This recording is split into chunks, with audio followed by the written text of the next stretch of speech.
de Deus, povo abençoado do Senhor Jesus Cristo, bem-vindos ao nosso encontro semanal. Irmãos, o título da nossa lição de hoje é Discipulando os Amigos e Conhecidos. O nosso texto bíblico, ele está no Evangelho de João, capítulo de número 4, nós vamos ler primeiro do 1 ao 7, depois nós vamos ler do 28 ao 30 e vamos finalizar o combate no versículo 39. Então, abra aí a sua Bíblia, abra a sua mente, amado do Senhor, e abra também o seu coração. Evangelho de João, capítulo 4, do 1 ao 7, diz assim: E quando o Senhor veio a saber que os fariseus tinham ouvido que Jesus fazia e batizava mais discípulo do que João, ainda que Jesus mesmo não batizava mais os seus discípulos, deixou a Judeia e foi outra vez para a Galileia. E era necessário passar por Samaria. Foi, pois, a uma cidade de Samaria chamada Sicar, junto da herdade que Jacó tinha dado a seu filho José. E estava ali a fonte de Jacó. Jesus, pois, cansado do caminho, assentou-se assim junto da fonte. Era isso quase a hora sexta. Veio uma mulher de Samaria tirar água. Disse-lhe Jesus: Dá-me de beber. Versículo 8. Porque os seus discípulos tinham ido à cidade comprar comida. Agora, pula aí para o versículo 28 até o versículo de número 30. Deixou, pois, a mulher o seu cântaro e foi à cidade e disse àqueles homens: Vinde ver de um homem que me disse tudo quanto tenho feito. Porventura, não é este o Cristo? Aleluia. E saíram, pois, da cidade e foram ter com ele.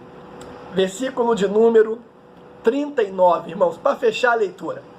E muitos dos samaritanos daquela cidade creram nele pela palavra da mulher que testificou: Disse-me tudo quanto tenho feito. Palavra do Senhor. Meu irmão, nós temos para a nossa lição de hoje 3 objetivos. Primeiro é entender que o discipulado é uma ordem de Jesus Cristo para todos os cristãos. Você entendeu? Primeiro objetivo é entender que o discipulado é uma ordem de Jesus Cristo para todo o cristão. Segundo objetivo é reconhecer a importância do discipulado no cumprimento do ID de Jesus. E terceiro e último objetivo, amados, é praticar o discipulado de modo eficaz entre os amigos e conhecidos. Bem, porque vamos combinar, né, irmãos? Falar que sabe tudo sobre discipulado, né? Falar que conhece todos os textos bíblicos a respeito do discipulado não é a mesma coisa que praticar. Bem, porque a palavra de Deus diz que aquele que diz que conhece, mas não pratica, nele não está a verdade. Então, nós precisamos praticar esta palavra, irmãos, no nome de Jesus. Esses são os nossos objetivos. Pois bem, queridos, veja só, por conta aí da grande quantidade de literatura, né, e a liberdade para emitir opiniões sobre diversos assuntos pelas redes sociais, estas 2 décadas aí do século XXI tem se mostrado um campo muito fértil para questionamentos acerca de vários temas. Entre eles, meu irmão, o discipulado cristão. Em geral, essa expressão, né, ela é usada para se referir ao cumprimento do mandado de Cristo e para incentivar estratégias de avanço da igreja. A palavra discípulo é importante e bastante recorrente no Novo Testamento. Irmãos, por isso que o seu conceito, e a sua aplicação deveriam já estar claros para todos nós, ou seja, para todos os cristãos. Contudo, amados, não é o que pode ser verificado na prática. E é isso que é muito triste. Então veja que ao examinar a aplicação do que é usualmente e chamado discipulado, você vai perceber um terreno movediço que vai desde a exagerada liberdade individual, o que nós chamamos de autodiscipulado, até mesmo as formas mais radicais impostas aí, por algumas denominações, nas quais o discípulo é impedido de pensar por si e de participar, irmãos, ativamente do seu processo de formação espiritual.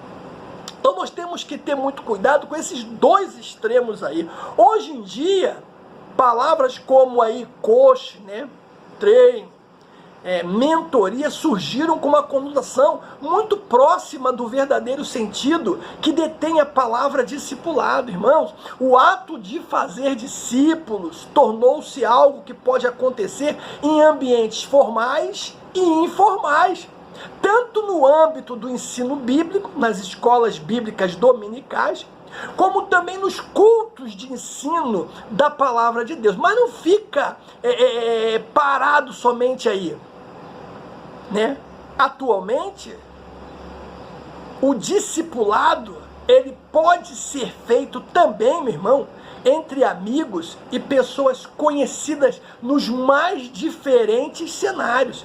O primeiro ponto da nossa lição, nós vamos falar sobre as peculiaridades do discipulado cristão. Irmãos, a primeira coisa que nós precisamos entender de uma vez por todas, é que discipulado, amados, não é uma ideia moderna. Pegou? Discipulado não é uma ideia moderna. É um princípio bíblico, meu irmão. Você vai lembrar aí que Moisés era mestre de Josué. Você vai lembrar também que Noemi discipulou Ruth. Você vai lembrar também que Elias discipulou Eliseu. Então veja que não é algo novo esse tema, essa temática. Agora, não podemos esquecer também que Jesus é o maior modelo, meu irmão, de mentoria e discipulado. Primeiramente, você com certeza vai lembrar disso, ele escolheu Pedro, Tiago e João. E em diversas ocasiões, ele levou consigo apenas esses 3 homens. Por exemplo, quer ver? Na ressurreição da filha de Jairo, quem estava lá? Marcos 5, Pedro, Tiago e João. Na transfiguração, no Monte das Oliveiras, quem estava lá, meu irmão? Pedro, Tiago e João. No jardim do Getsêmani, Marcos 14, quem estava lá, meu amado? Pedro, Tiago e João. Então veja, depois aí desses 3, Jesus vai escolher os demais, aqueles que iriam completar os seus 12 apóstolos. Isso você pode ler lá em Marcos capítulo 3. E posteriormente, o Senhor designou outros 70 e os mandou adiante da sua face, disse, vai de 2 em 2, vão em todas as cidades e lugares. E deu uma ordem, ou seja, deu um lembrete, deixou um lembrete, ele disse, grande é a seara, mas os obreiros são poucos, rogai, pois, ao Senhor da seara que envie obreiros para a sua seara. Então veja aí, meus irmãos, que discipulado não é algo moderno. A Bíblia está cheia de exemplos de homens que se dedicaram ao discipulado. Outra coisa bacana é o sentido aí, irmãos, da ordem de Cristo, porque fazer discípulo é influenciar, é mentorear, é caminhar junto com alguém até que ele entenda, né, o tipo de conduta que Deus espera dele e o que ele pode esperar de Deus. Cara, todo cristão, vou repetir, todo cristão é chamado a fazer discípulo.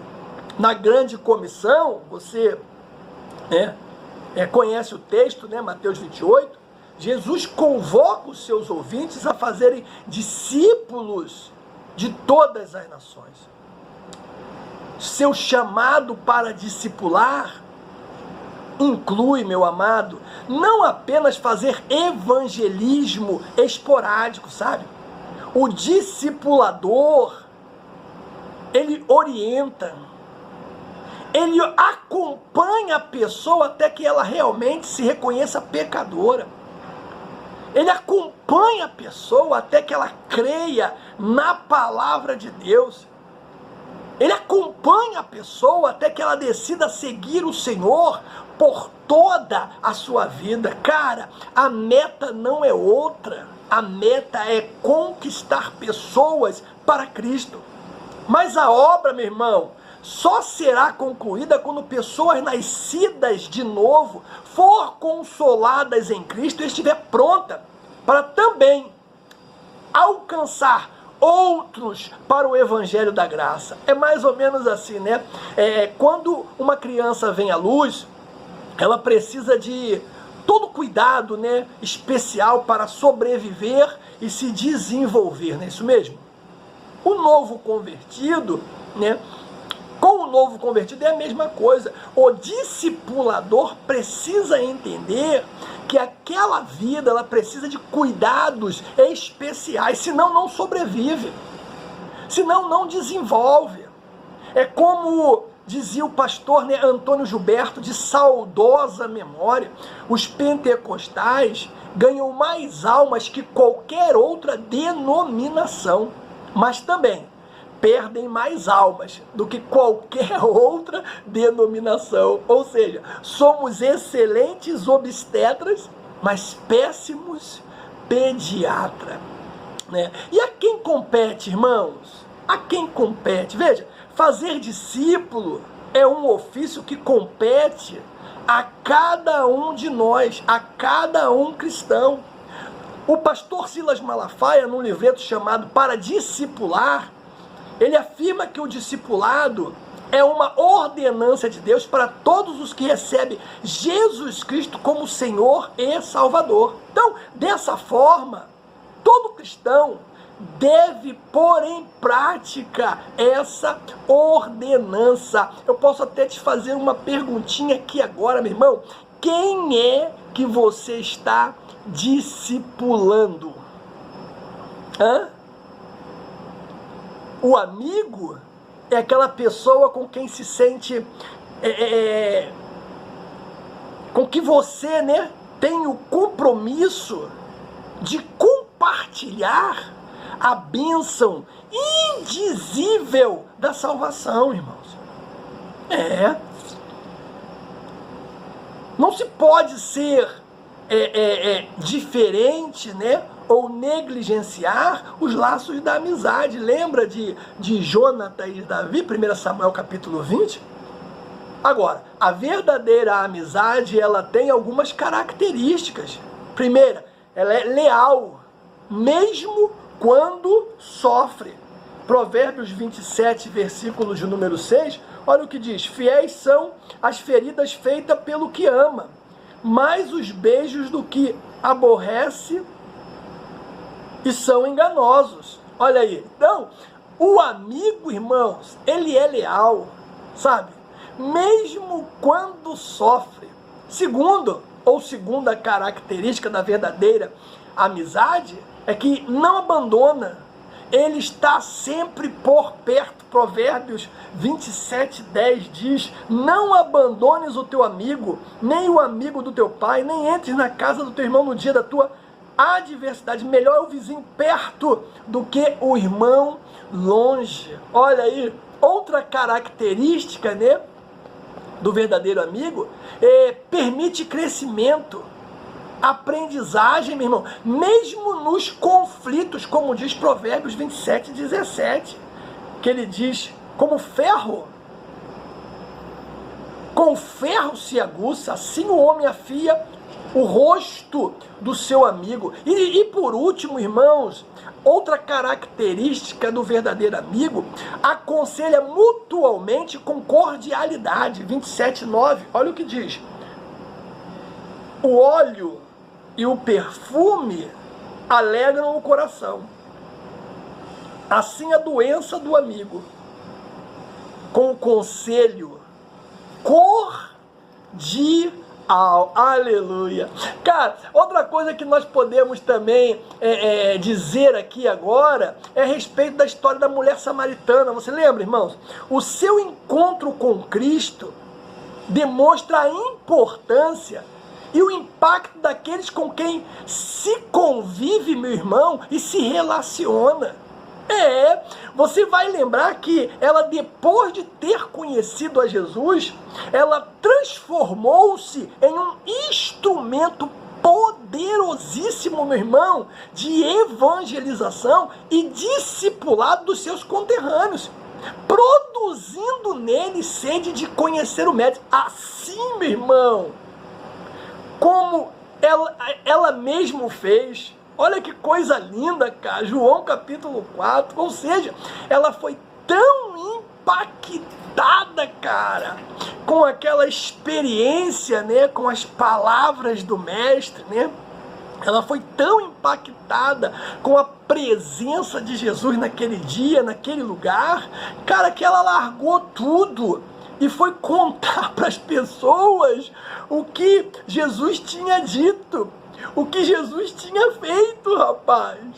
Ou seja, ela se tornou uma discipuladora.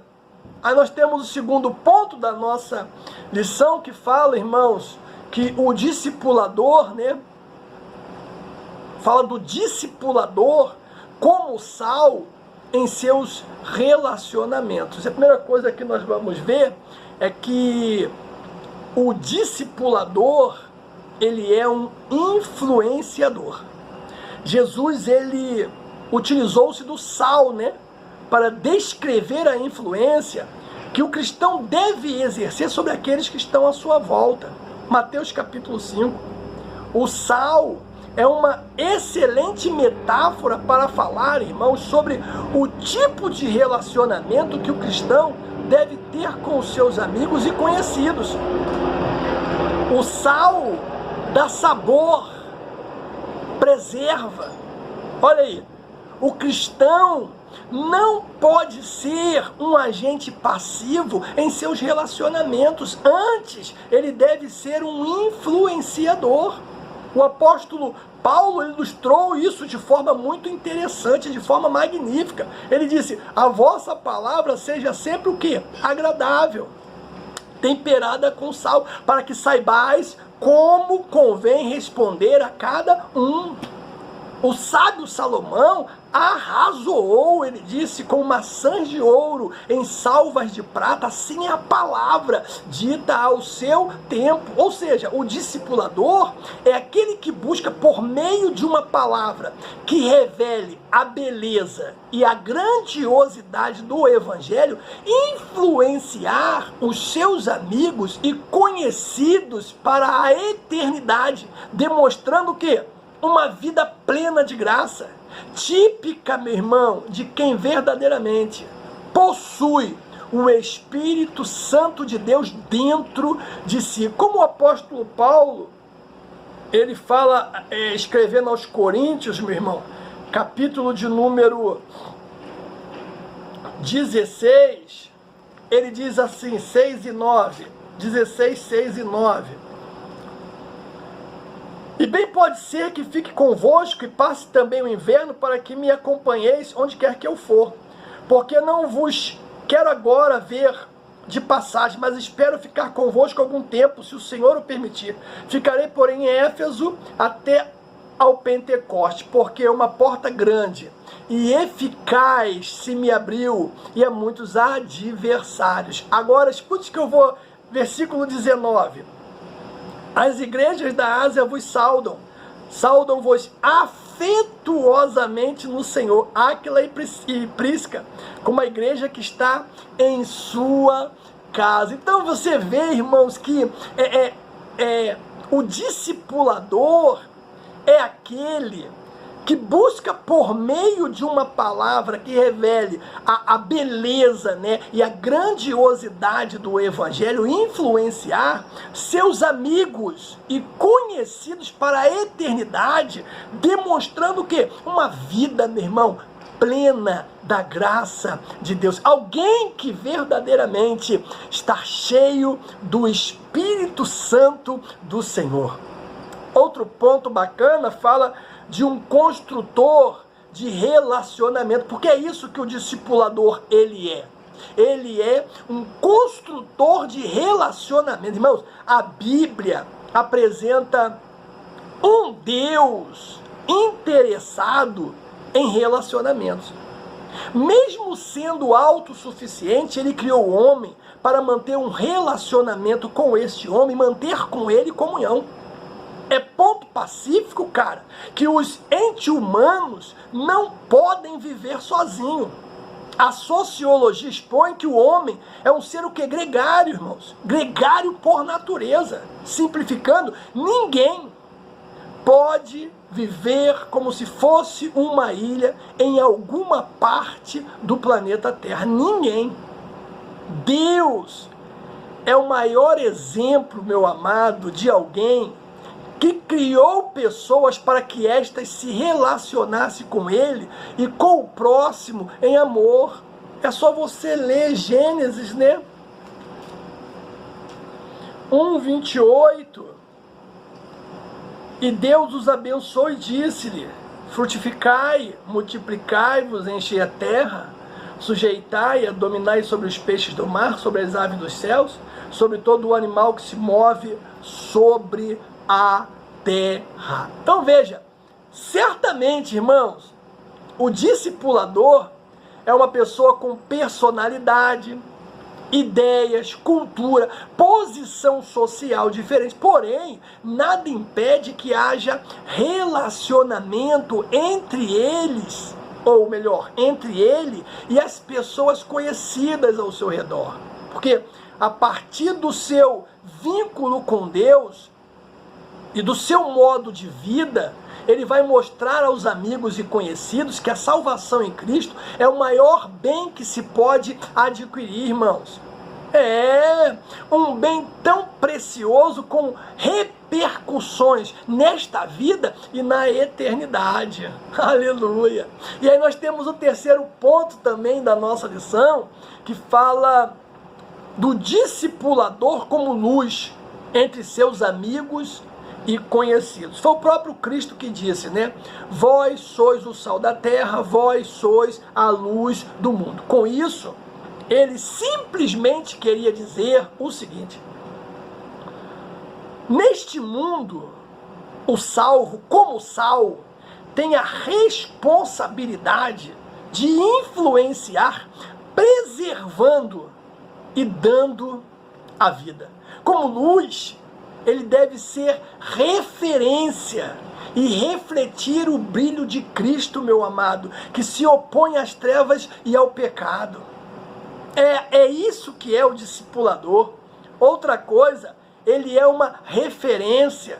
Ser luz, meu irmão, significa ser uma referência. Diferentemente do sal, né? A luz, ela funciona em virtude do que ela é. Essa luz deve brilhar por meio de obras que honrem o Deus Todo-Poderoso. Exortando os fariseus, né, contra a hipocrisia, Cristo disse o seguinte: este povo me honra com os seus lábios, mas o seu coração está longe de mim. Ou seja, Jesus deixou claro que o sal sem sabor, ele é imprestável, meu irmão, servindo apenas para ser pisado pelos homens. e a luz escondida, ela é completamente inútil. Cara, as pessoas, meu amado, observam o cristão o tempo todo, sabe? O tempo todo nós estamos sendo observados. As pessoas ficam buscando coerência entre o que nós falamos e a nossa prática de vida. Se a luz do discipulador brilhar de forma consistente perante os seus amigos e conhecidos, eles serão atraídos, meu irmão, à pessoa maravilhosa de Cristo. Vão glorificar o Deus, o Pai que está nos céus. Aleluia! Que bênção, irmão, que bênção! Aí nós temos um outro ponto da nossa lição que fala das exigências, né, do discipulado entre amigos e conhecidos. Na verdade, para ser bem-sucedido, meu irmão, na evangelização e no discipulado, nos relacionamentos ali de amizade, é necessário desenvolver algumas características, né? Eu vou apontar algumas aqui. Primeiro, amor ágape. O amor ágape é o amor que não visa, meu irmão, os seus próprios interesses. Ele está pronto para o autossacrifício, ele é altruísta. Sem amor, não pode haver evangelização e discipulado, cara. Não tem como, é impossível. O próprio Jesus disse: um novo mandamento vos dou, que vos ameis uns aos outros como eu vos amei a vós. E também vós uns aos outros vos amei. Nisto, diz o texto, né, todos conhecerão que são meus discípulos, se vos amardes uns aos outros. Ou seja, o verdadeiro discípulo de Cristo realiza sua missão de evangelizar e discipular movido pelo amor. O apóstolo Paulo, né, apaixonado pela obra de evangelização, ele declarou: assim nós, sendo tão afeiçoados de boa vontade, quiséramos comunicar-vos não somente o evangelho de Deus, mas ainda a nossa própria alma. Aleluia. Aí temos também a amizade sincera, irmãos. Os vínculos de amizade são tão importantes na Bíblia que Jesus chamou os seus discípulos de amigo. Alguém pode até mesmo servir ao outro, né, por exigência, porém o amigo serve de maneira sincera e voluntária. O discipulado pautado na amizade sincera, meu irmão, deve ocorrer de forma espontânea e natural. Uma instrução e um ensino oportuno pode sim ser utilizado pelo Espírito Santo de Deus para tocar o coração do amigo, né? E convencê-lo, amado, da sua condição de pecador, necessitando do perdão de Deus. É verdade, irmãos. Um ensino oportuno, cara, pode mudar a vida de uma pessoa. Por isso nós não podemos perder as oportunidades. Outro ponto dentro desse tópico aí fala do ambiente favorável. Irmãos, não há ambiente mais favorável à evangelização e ao discipulado do que a amizade baseada na confiança e lealdade e maturidade. Esse é o melhor ambiente, meu irmão, o ambiente mais favorável para se evangelizar e discipular. Porque o verdadeiro amigo encontrará sempre oportunidade para comunicar ao outro a palavra de Deus. Na instrução bíblica, escute isso, a correção de rotas, transformação de caráter, cura das emoções e também crescimento espiritual. Aleluia. Outro ponto são os objetivos comuns. Irmãos, existem vários grupos de amigos que se relacionam, né, uns com os outros a partir de objetivos comuns. Né? Por exemplo, aí nós podemos falar sobre o entretenimento, né? Grupo de estudo, de negócio, de lazer, de prática esportiva. Meu Deus, esses ambientes são muito propícios para o salvo em Cristo compartilhar as suas experiências com outras pessoas. Resultado da ação de evangelizar nesses grupos, irmãos, é que tem um interesse comum, pode ser surpreendente, né? Pode ser maravilhoso, pode ser impactante, irmãos, para trazer pessoas de fora para o convívio da igreja, para convencer as pessoas do pecado, da justiça e do juízo. E eu quero finalizar dizendo o seguinte, meu irmão, diante de tudo que foi dito, ei, arregaça as mangas e vamos falar de Cristo para os nossos amigos e conhecidos no nome de Jesus.